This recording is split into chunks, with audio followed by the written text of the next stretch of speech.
This is the editorial office of The Sun, one of Sri Lanka's most popular newspapers.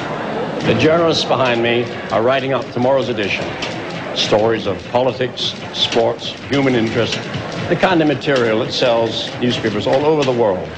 But there's one kind of story that The Sun thrives on, that you'll hardly ever see in the Western press.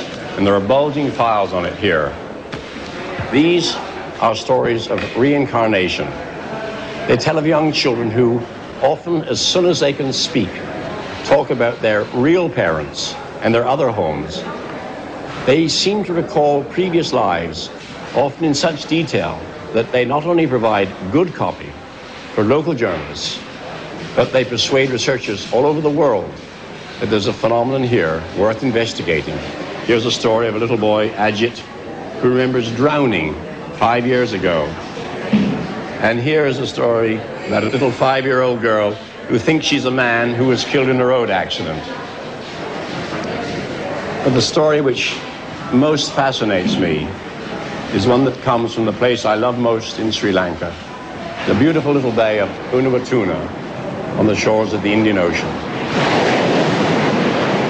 The story is a tragic reminder of Sri Lanka's brief but bloody insurrection of 1971. A captured rebel, a young man named Robert, leapt to his death into the sea. His close companion, Johnny, had already been killed. These twin girls were not born until 7 years later, yet almost as soon as they could speak, they claimed to be reincarnations of Johnny and Robert.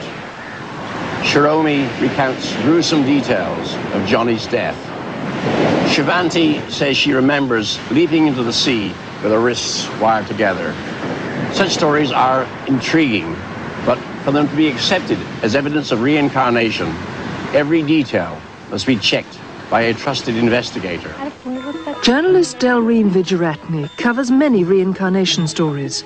The latest comes from a jungle village, Pethiyagada. In this case, 4-year-old Inoka is the child who claims to have lived before.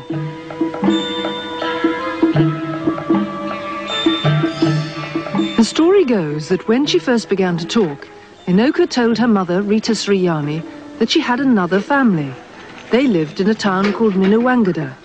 She claimed to remember having 2 sisters and a brother. They lived in much less primitive surroundings. Their house had running water and electricity.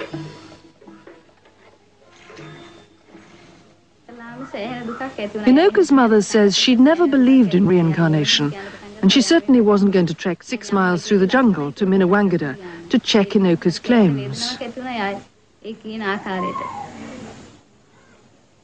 At first, we started ignoring her conversation because we didn't want our only daughter to talk about another family, another father and another mother. But Inoka's grandmother, Kiriyama, did listen to the tales of the little girl, and in the end was persuaded to take her to Minawangada. At the Buddhist temple there, the priests were intrigued, but not surprised, for Buddhists believe in reincarnation. They soon discovered that 8 years before, an 11-year-old girl called Milani had died in a motorbike accident. She'd had 1 brother and 2 sisters, and they'd lived in this modern house. It all fitted Inoka's description. When she was taken there, her first reactions amazed her mother, Rita Sriyani. She was no stranger in that house, and her first question was, "Where's my doll?" She started calling the mother of her previous life, Mummy, and Rita Sriyani was quite unhappy about it. And she was asking for all the toys of her previous birth. Today, Inoka frequently makes the journey to Minawangada.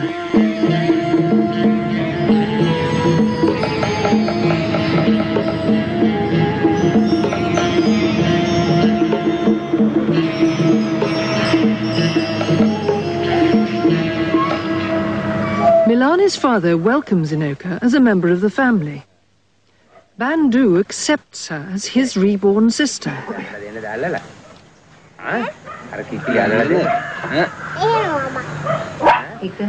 The girls say Anoka knew their names the first time she came to play.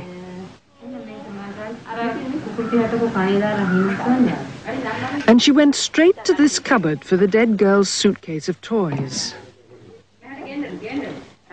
She identified Milani's photograph as my picture, and she calls Mrs. Godagampala her real mother. And what difference did Anoka's arrival make to your life? I'm really happy because I had 3 or 4 children. I lost one and I got her back again. I see no other explanation to this story other than reincarnation. I mean, how can you expect a girl from Pettiagoda, that's 6 miles away from this spot, to talk of a family in Minuangoda that she has never seen or heard before? So you have to accept it as reincarnation and nothing else. So the strange claims Anoka made when she began to speak have brought great happiness to a family that no longer mourns.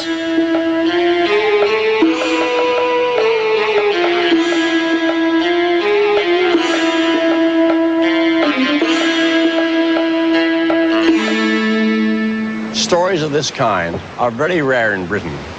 One of the most remarkable began in 1957 in Northumberland.